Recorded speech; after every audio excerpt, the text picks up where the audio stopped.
Madame Bozzi d'abord, et ensuite Rosa Prosperi. Merci Monsieur le Président. Donc le plan d'action sur les déchets 2018-2021 qui nous est présenté aujourd'hui est un document très attendu, très important.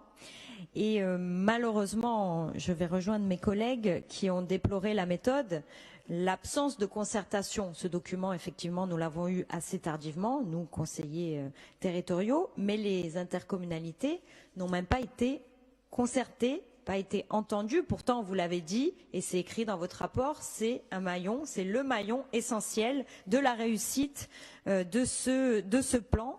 Donc évidemment, on ne peut que regretter ce manque de considération des élus communautaires. Même la Chambre des territoires n'a pas donné d'avis sur ce plan. Donc aujourd'hui, c'est un plan incomplet dans lequel il manque, et ça a été d'ailleurs très bien dit par Monsieur Paul, il manque le concret, le terrain que les élus communautaires auraient pu vous faire remonter. Alors, sur le plan en lui-même, vous avez précisé 5 axes majeurs. L'axe majeur est le tri à la source. Évidemment, nous sommes tous d'accord sur cette nécessité de tri à la source, mais ça n'est pas une compétence de la collectivité de Corse. Le tri à la source, c'est une compétence des EPCI.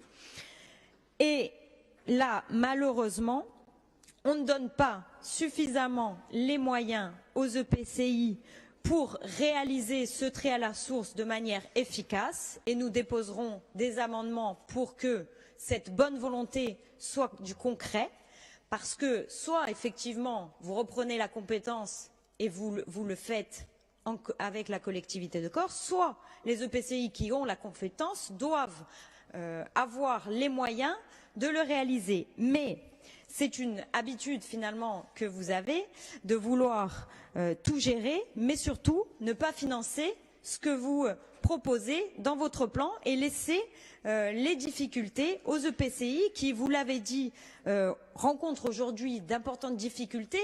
Évidemment, elles veulent toutes, les 19 sont toutes favorables à la mise en place de ce tri à la source, mais l'extension du périmètre en 2017 parfois pour certaines a doublé leur périmètre, leur nécessité et leurs besoins a considérablement évolué et en un an, elles n'ont pas été, pour certaines, en mesure de mettre en place, ça a été précisé par Monsieur Paul, de mettre en place ce tri en porte-à-porte. Et d'ailleurs, dans votre plan, vous ne financez pas les sacs qui permettent le tri en porte-à-porte et vous excluez même de facto.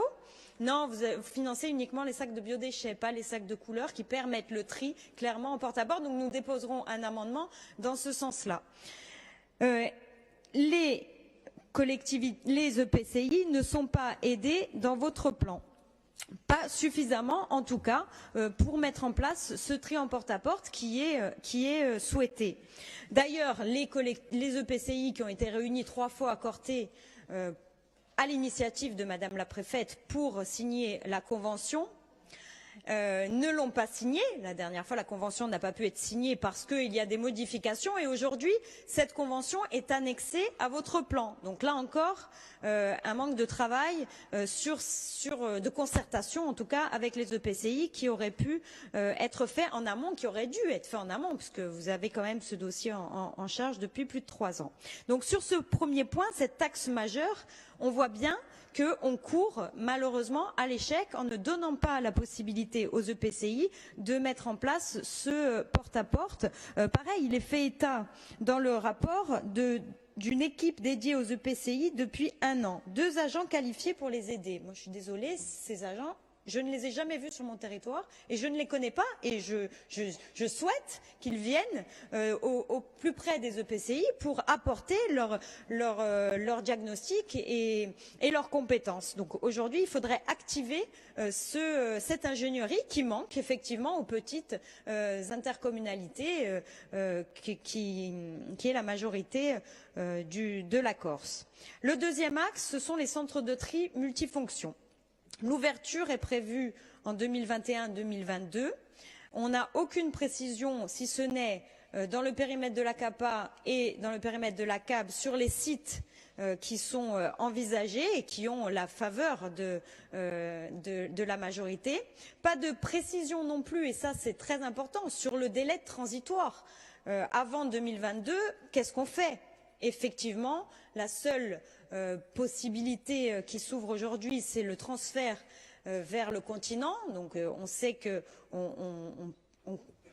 on va y arriver, et on va y arriver très rapidement, en 2019. Donc il faut préciser les conditions de ce transfert et surtout le financement.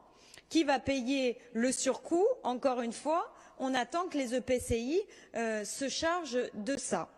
Je rappelle que la préfète a réquisitionné le centre de Vigianel et que le centre de Prunel est toujours bloqué. On arrive dans une situation en 2019 qui n'a pas beaucoup évolué. Sur le troisième axe, ce sont les centres de stockage. Là encore, pas de précision sur les sites étudiés. Il est dit, plusieurs sites ont été étudiés, les élus ont été concertés. On aimerait, et on va déposer un amendement, savoir lesquels, et surtout lesquels vous privilégiez, puisque vous avez, par motion, refusé certains projets, mais finalement, vous n'avez pas dit lesquels la majorité soutient, ni les délais d'ouverture pour ces centres de stockage ultimes. Là encore, ce qu'on peut regretter, c'est l'absence de précision sur les délais et sur les coûts. Plus généralement, le plan est assez imprécis, incomplet sur les sites, sur les délais.